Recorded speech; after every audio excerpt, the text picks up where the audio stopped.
Govor je lako održati, ali obećanje teško, a nas su već slagali. Dragi prijatelji, suborci, Hrvatice i Hrvati, u ime organizatora Udruge hrvatskih branitelja 90-96.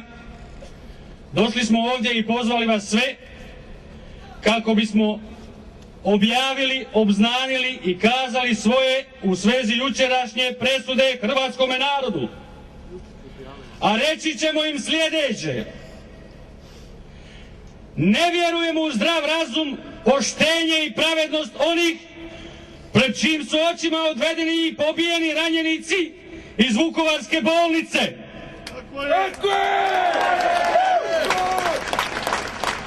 Ne vjerujemo i ne prihvaćamo osude onih koji su mirno gledali masakr u Srebrenici.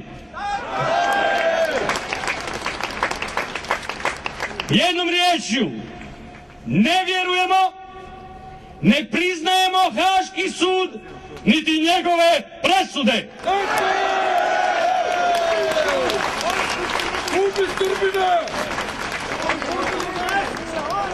No Hrvatice i Hrvati nisu nama najveći krivci za ovo zlo, niti u Hagu, niti u Londonu.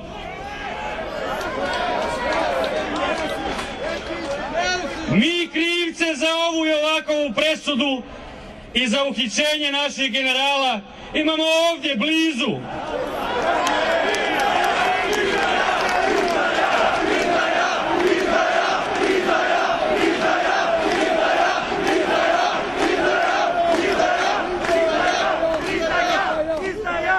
Oni su na Pantovčaku i na Markovu trgu od Tuđmanove smrti. Oni su među nama od prvoga dana stvaranja Hrvatske države.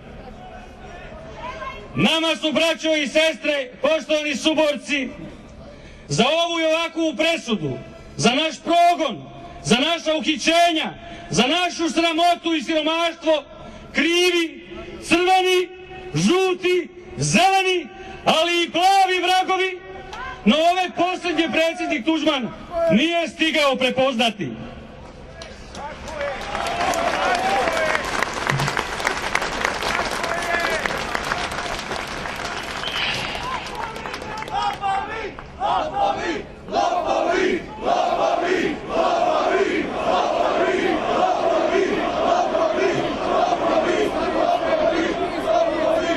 Izdajice i lopovi.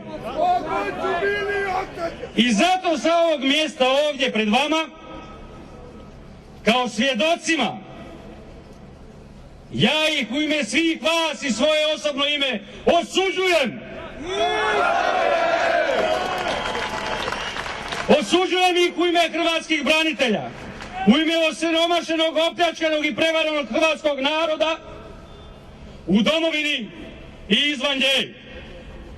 Osuđujem ih za izdaju.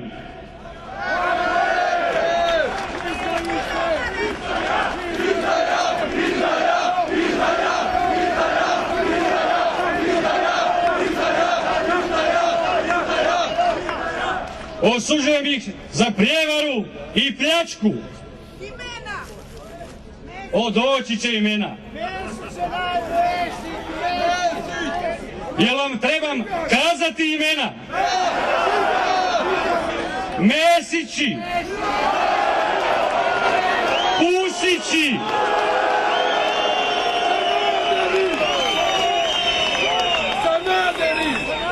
Sanaderi,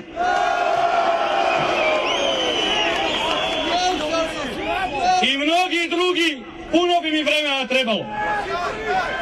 Na kraju posljednji i najnoviji, Josipović.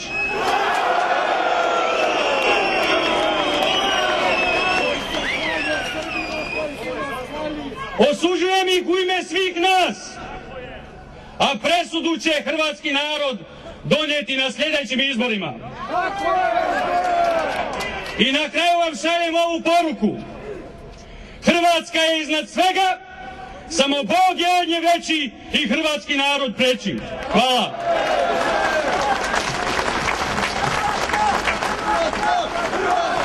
Hrvatska!